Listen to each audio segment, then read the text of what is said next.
Many people aren't sure whether they should buy or rent a home. By the end of this video, you'll be able to determine whether renting or buying is the best decision for your individual situation.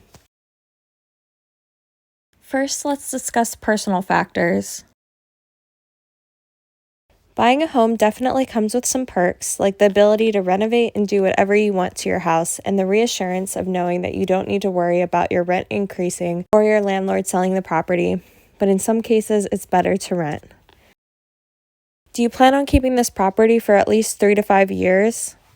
If the answer is no, you may be better off renting, depending on the city's rate of appreciation, because you'll have to pay costs associated with selling your home, such as closing costs, city transfer fees, and agent commissions that could make the equity gained not worth it. An important consideration is whether you're financially prepared. How much debt do you have? Do you have a high enough credit score? Conventional loans require a minimum credit score of 620, but you still may be able to get a loan with a lower score.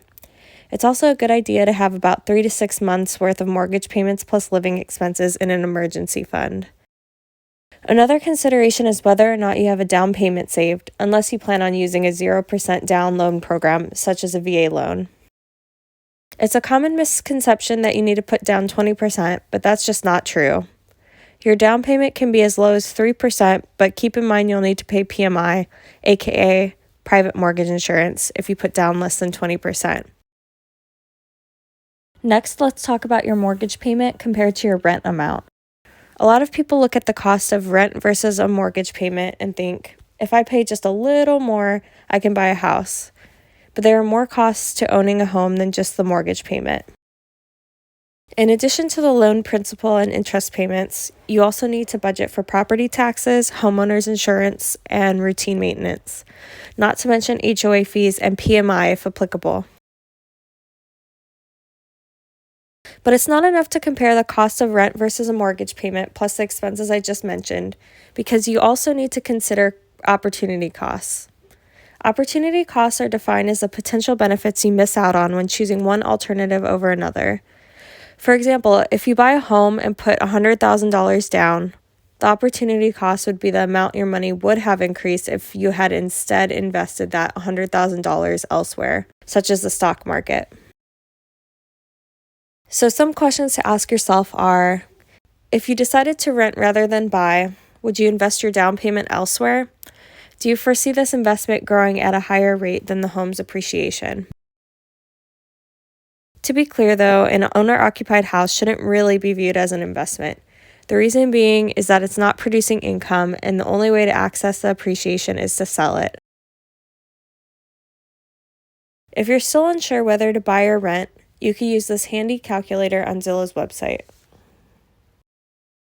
This is a great resource to help you figure out how long it'll take before the cost of buying equals the cost of renting. If you plan on staying in the home past that point, consider buying. But if you plan on moving sooner, consider renting. Alright, I'm going to go ahead and change the home price to $620. I know all of you watching outside of the Los Angeles area are probably shocked to hear this, but that's actually a pretty typical price point out here. I'm going to leave the down payment at 20%, but I'm going to change the monthly rent to $2,400 per month.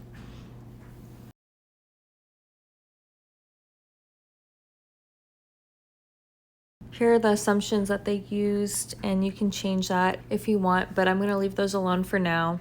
I'm going to change the mortgage rate to 2.8% because that's what it currently is right now. And for this example, I'm assuming that you're purchasing a single-family residence without an HOA fee. So we're going to change that to 0. And here in Whittier, the property tax rate is 1.108. We're going to leave all this alone for the sake of this example.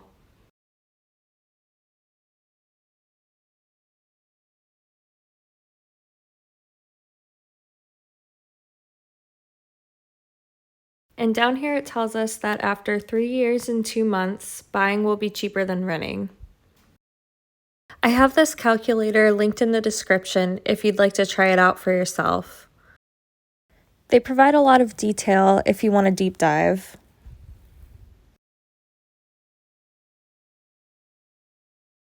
I hope this advice helps you determine whether renting or buying is a better decision right now.